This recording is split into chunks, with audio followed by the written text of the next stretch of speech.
Assalamualaikum warahmatullahi wabarakatuh. Perkenalkan, nama saya Tamam Dratmaja Rizkadi dengan NIM 3101422037. Saya merupakan mahasiswa pendidikan sejarah yang telah melaksanakan UNES Lantip 5 di SMA Negeri 6 Semarang.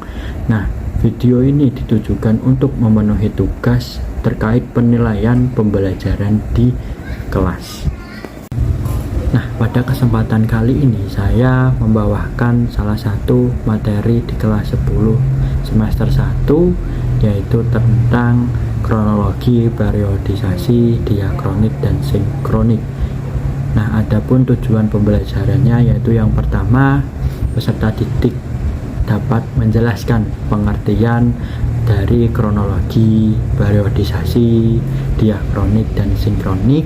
Selanjutnya, peserta didik dapat membedakan antara kronologi dengan periodisasi serta diakronik dengan sinkronik. Nah, yang terakhir dan yang ketiga yaitu peserta didik dapat menganalisis suatu peristiwa tetapi menggunakan pendekatan secara diakronik dan sinkronik. Nah, adapun model pembelajarannya yaitu menggunakan discovery learning yang dipadukan dengan diskusi kelompok, di mana peserta didik tidak hanya mendapatkan penjelasan dari saya, tetapi mereka juga akan menemukan konsep-konsep itu sendiri melalui diskusi kelompok maupun LKPD yang akan saya berikan nantinya. Nah, lebih lanjutnya kita saksikan video berikut. Assalamualaikum warahmatullahi wabarakatuh.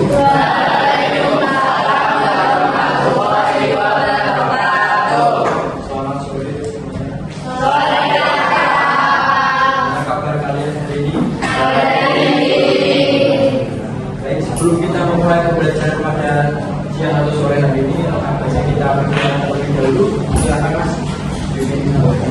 Baik, maka sebelum mulai pada siang atau sore ini, maka baiknya kita dulu dan mulai.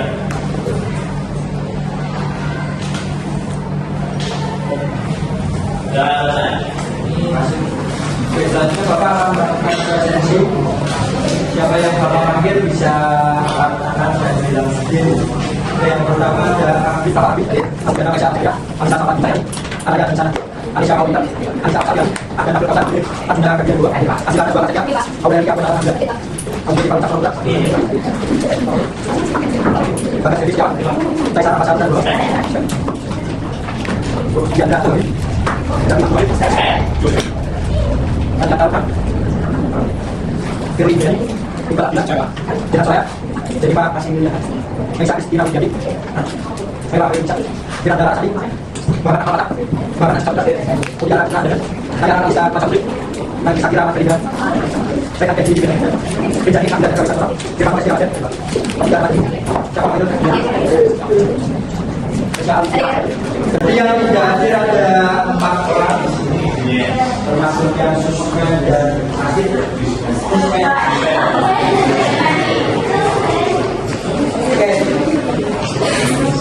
minggu kemarin kan kita sudah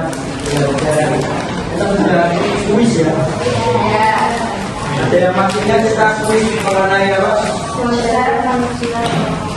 Ya terus.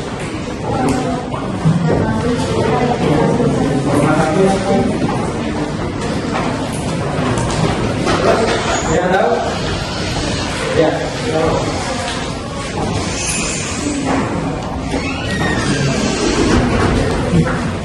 Oke, minggu kemarin kita sudah melakukan kuis terkait dengan pengertian sejarah, terus ada pembagian sejarah, terus ada macam ruang dan waktu. Nah, hari ini kita akan melanjutkan perjuangan. Oke, sebelum mulai bisa melanjutkan seperti kalian ada catatan atau hal yang mengganggu, tidak ada bisa dibuat dalam media dulu. Kita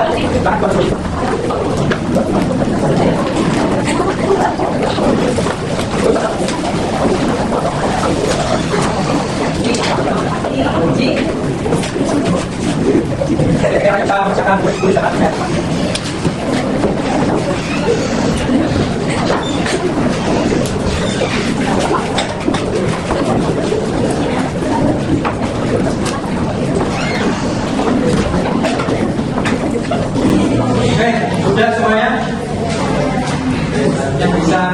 keluarkan buku tulis dan alat tulisnya.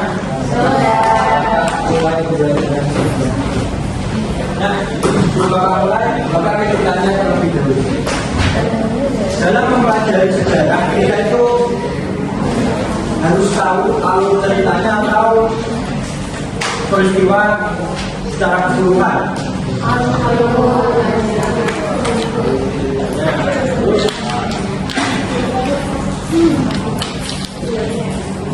Sebelumnya, oke.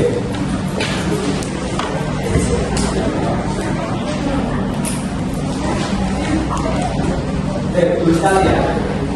Dalam sejarah ini kita perlu mempelajari keduanya. Nah, sore hari ini kita akan lebih memperdalamnya ya. Ada materi kronologi, periodisasi, diakronik dan sinkronik. Oke. Adapun tujuan pembelajaran yaitu yang pertama peserta didik dapat menjelaskan pengertian kronologi, periodisasi, diakronik dan sinkronik dalam sejarah. Terus yang kedua peserta didik mampu membedakan perbedaan antara kronologi dengan periodisasi serta diakronik dan sinkronik. Dan yang terakhir peserta didik mampu menganalisis suatu peristiwa sejarah dengan menggunakan pendekatan diakronik maupun sinkronik. Jadi kita masuk ke materi yang pertama yaitu kronologi. Nah, kata kronologi itu diambil dari bahasa Yunani kronos dan logos. Kronos itu merupakan pengertian dari waktu dan logos itu ilmu. Nah, secara harfiah kronologi itu ilmu tentang waktu. Secara umum kronologi dapat diartikan sebagai peristiwa yang dimulai dari peristiwa terendah atau awal sampai terakhir terjadi. Nah, dapat Bapak gambarkan seperti kalian menonton sebuah film. Nah, dalam sebuah film itu kan ada 3 fase, yaitu yang pertama ada prolog, inti, dan epilog. Nah, itu sama halnya dengan kronologi dalam sejarah. Nah, selanjutnya Bapak akan mencontohkan dalam kronologi terbentuknya Republik Indonesia Serikat. Nah, kita dulu pada masa setelah penjajahan kita pernah merasakan sistem pemerintahan yang serikat. Ada yang tahu serikat itu seperti apa? Tahu? Pemerintahan menteri.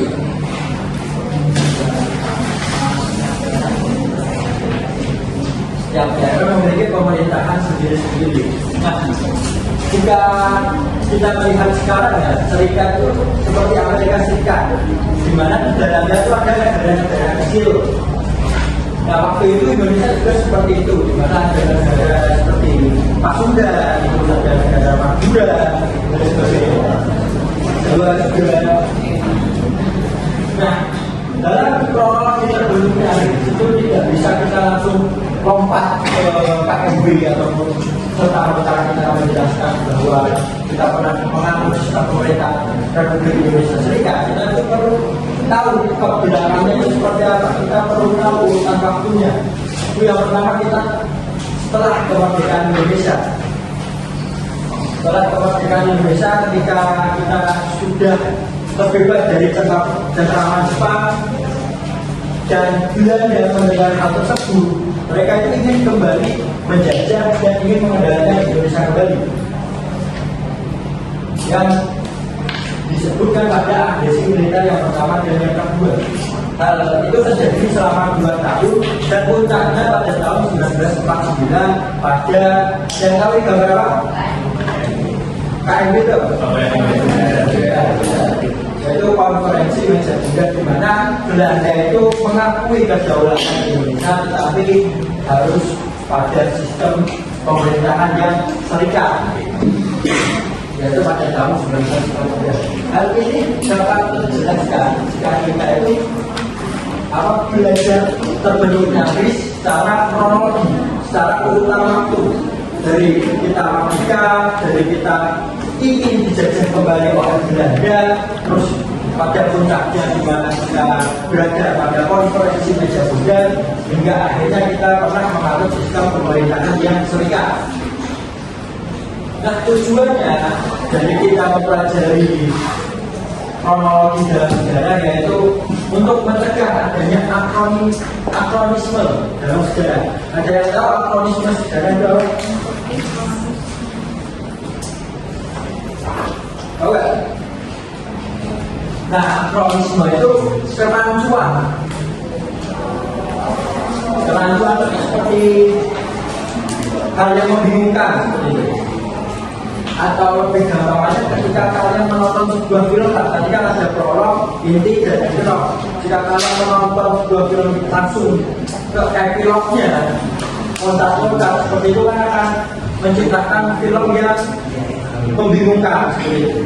Nah, dari apa yang telah Bapak sampaikan terkait kronologi, ada yang ingin ditanyakan atau ada yang belum paham? Aman? Jadi, selanjutnya kita masuk pada materi yang kedua yaitu periodisasi.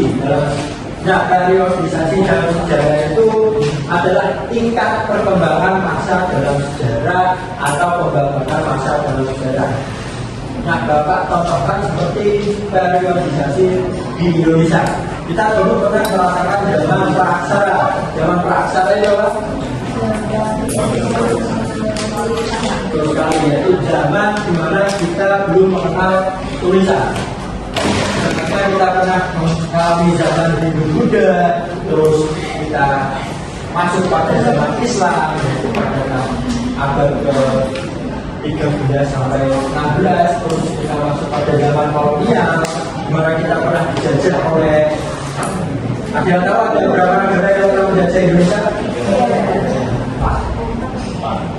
Apa? Portugis, Belanda, Jepang, Inggris, terus sampai pada zaman sekarang yaitu zaman kemerdekaan. Nah, tujuan dari kita mempelajari periodisasi adalah untuk kita dapat mengelompokkan masa tertentu agar mudah dipahami, dipelajari, dan dianalisis. Atau lebih gampangnya kan Bapak gambarkan seperti sebuah buku di mana di setiap buku itu ada bab-babnya tersendiri, ya beda. Ya, seperti itu. Sehingga kita itu dalam belajar sejarah itu tidak terasa campur aduk. Jika dalam perasaan tiba-tiba dengan zaman Buddha itu kan cukup membingungkan walaupun ada korelasinya ya. Oke. Nah, dari apa yang telah Bapak sampaikan terkait periodisasi, ada yang ingin ditanyakan atau ada yang merasa belum paham? Ya.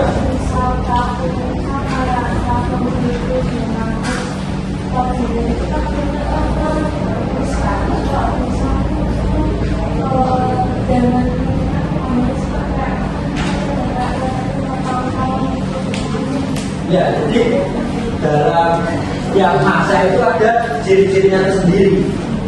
Contohnya tadi pada tahun 1945 itu kan kita harusnya sudah masuk pada zaman kemerdekaan, tetapi padahal kita itu masih merasakan penjajahan Belanda kembali, terus harus adanya masih ada peperangan antara sekutu dan tentara Indonesia.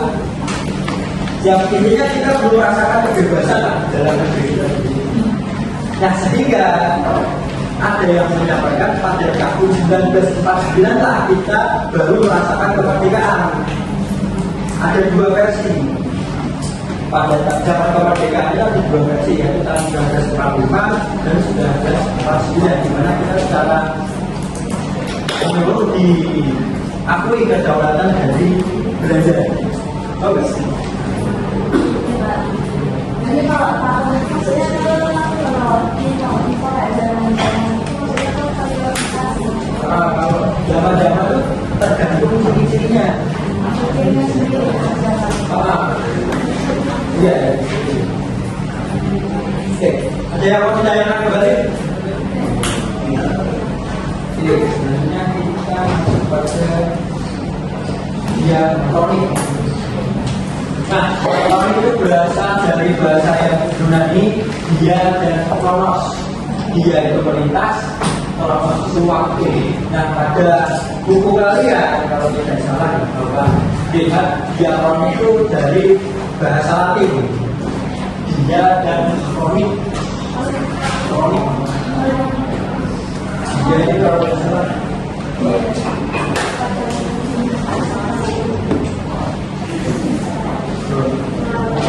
Nah, dia itu melalui kronik juga waktu ada.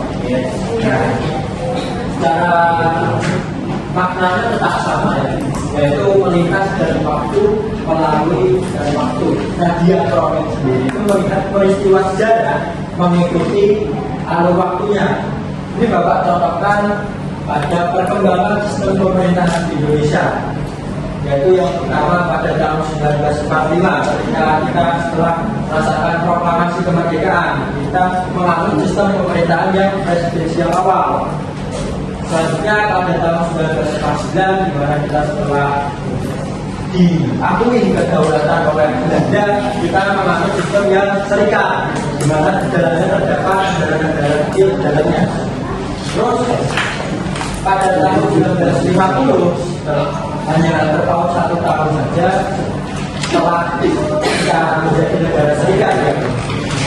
Kita kembali ke NKRI dan menganut sistem yang parlementer.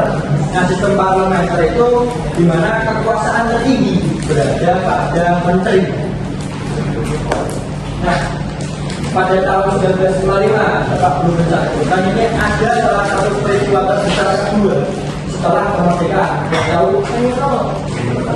Ya, yaitu pemilu pertama pada tahun 1955 di mana seluruh warga rakyat Indonesia itu berpartisipasi dalam pemilihan tersebut dan memilih 2 instansi yaitu DPR dan Konstituante. Nah, hal ini itu berkaitan dengan demokrasi terpimpin karena pada waktu itu Konstituante itu tidak menjalankan tugasnya dengan baik, tidak banyak tugas yang tidak tercapai dan ekspektasi yang tidak memenuhi, sehingga Presiden Soekarno itu mengeluarkan dekret presiden pada tahun 1959 sehingga kita pernah berada pada situasi yang semi otoriter di mana kekuasaan tertinggi atau kendali penuh di bawah presiden. Selanjutnya pada tahun 1966-1998 kita masuk pada Orde Baru. Nah, sebelum kita balik 1 tahun sebelumnya terdapat salah satu peristiwa lagi yang cukup membuat kita trauma, yaitu pada tahun 1965 ada tahun G30S, di mana hal tersebut yang menjadi Soekarno itu bisa melengsar dari pemerintahan itu. Nah, setelah Orde Baru, di mana punya kekacauan pada tahun 1998 yang mengakibatkan Soeharto itu turun karena bingung.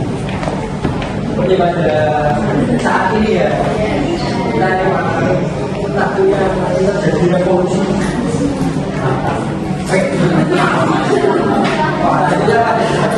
Sebenarnya hingga sekarang kita masuk pada reformasi. Ini kan dulu reformasi. Gara-gara ya nanti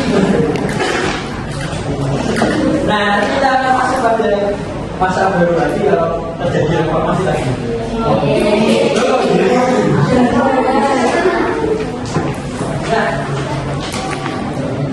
Artinya ketika kita mempelajari sejarah diakronik, kita itu tidak hanya melihat apa yang terjadi, tetapi juga kapan terjadinya, bagaimana urutannya, apa akibatnya.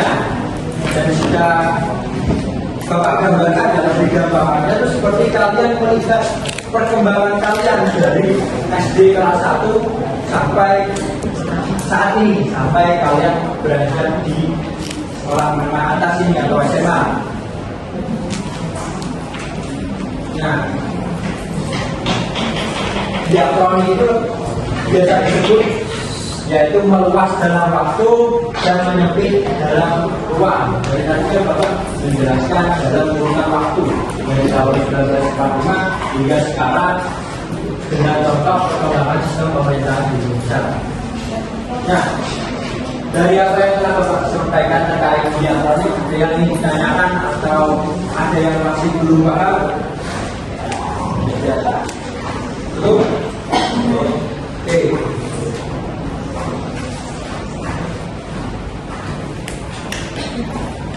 Oke, selanjutnya kita masuk pada materi yang terakhir, yaitu sinkronik. Nah, kata sinkronik itu berasal dari bahasa Yunani, sin itu bersama, kronos itu waktu. Nah, jika digabungkan yaitu pada buku kalian itu sinkronus terjadi secara bersamaan. Nah, sinkronis ini adalah cara mempelajari peristiwa sejarah pada suatu masa tertentu secara mendadak tanpa melihat urutan waktu baik sebelum maupun sesudahnya. Nah, jika Bapak analogikan, itu seperti kalian memotret sebuah foto. Nah, di mana kalian itu hanya fokus pada foto yang telah kalian ambil. Tidak ketika setelah kalian memfotonya atau setelah atau sebelum foto itu diambil. Nah, Bapak kasih contoh yaitu pada tahun 1945. Nah, pada tahun 1945 Indonesia itu pada kondisi politiknya itu di mana kita proklamasi kemerdekaan 17 Agustus 1945 ya. Terus pada kondisi sosial di mana rakyat antusias mendukung kemerdekaan, di mana golongan muda itu sangat ingin mempercepat kemerdekaan. Kita setelah mendengar bahwa Jepang itu menyerah terhadap sekutu dan mengakibatkan kekosongan pemerintahan di Indonesia waktu itu, sehingga golongan muda itu sangat antusias untuk kita untuk menyegerakan pemerintahan untuk segera memunculkan untuk kemerdekaan. Selanjutnya kondisi ekonomi di mana terjadi krisis pangan karena kita sudah kurang lebih 3,5 tahun berada pada pendudukan Jepang. Terus pada kondisi keamanan di mana banyak pertempuran antara rakyat dengan antara sekutu. Nah, jika kita tahu pertempuran 5 hari di Semarang itu terjadi pada tahun 1945. Itu salah satu contoh pertempuran antara rakyat dengan antara sekutu. Terus, nah, dengan belajar sinkronis kita dapat memahami situasi sosial, politik, budaya, ekonomi yang terjadi dalam kurun waktu yang sama. Atau lebih gampangnya itu sinkronis itu melebar dalam ruang. Oke, dari apa yang telah Bapak sampaikan, ada yang ingin ditanyakan atau ada yang masih belum paham? Nah, masih, aman di aman ya. Jadi sudah tahu semua. Berikutnya Bapak akan memberikan gambaran untuk melihat pemahaman kalian.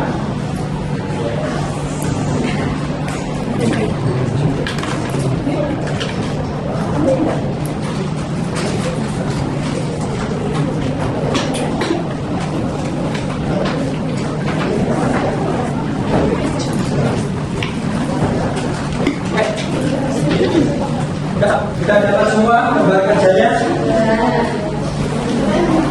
Nah, di situ kan sudah ada petunjuk kerjaan. Silahkan kalian bisa mengikuti petunjuknya dan mengerjakannya dengan baik. Yes. Nah, Bapak beri waktu hingga jam selesai. Oke, dapat sekali semua.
semuanya?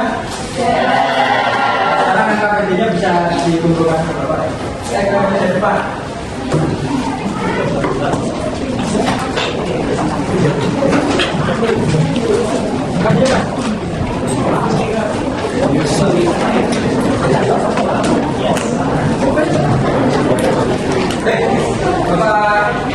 Bapak guru belajar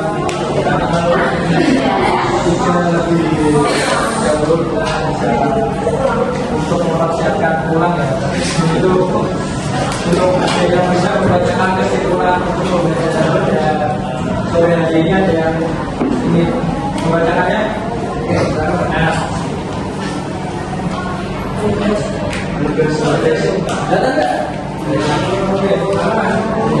Kesimpulan kronologi dari bisa pembahasan di kota dan peristiwa secara turun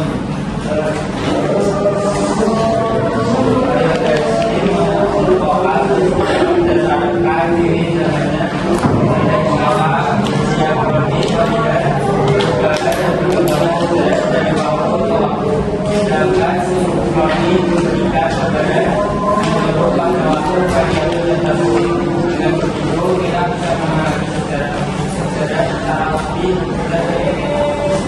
dramatis. Merupakan kesimpulan pada pembelajaran pada kalau selanjutnya kita dua tahun baru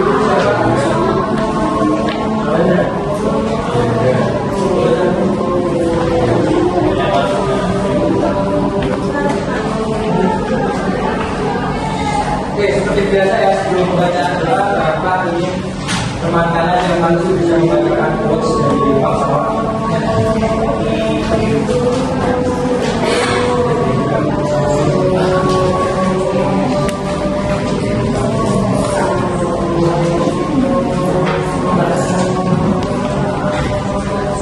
Oke, semuanya diperhatikan semuanya. Saat terbaik untuk membuktikan bahwa kita adalah pemenang, yaitu saat kita tanpa kalah.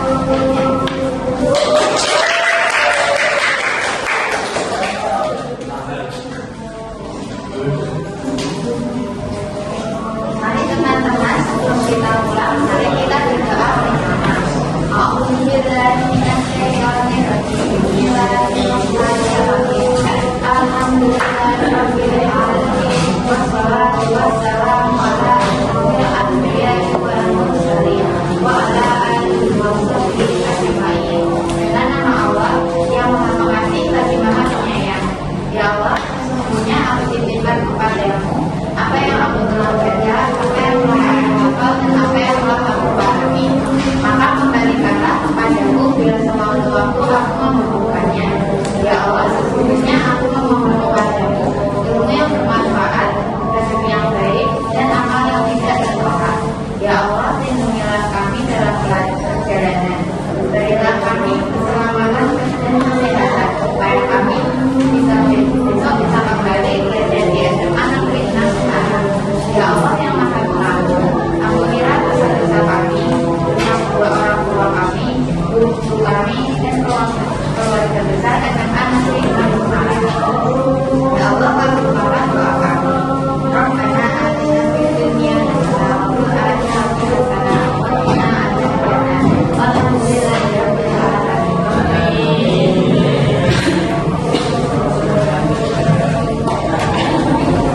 Terima kasih untuk semuanya yang telah mengikuti pembelajaran pada sore hari ini.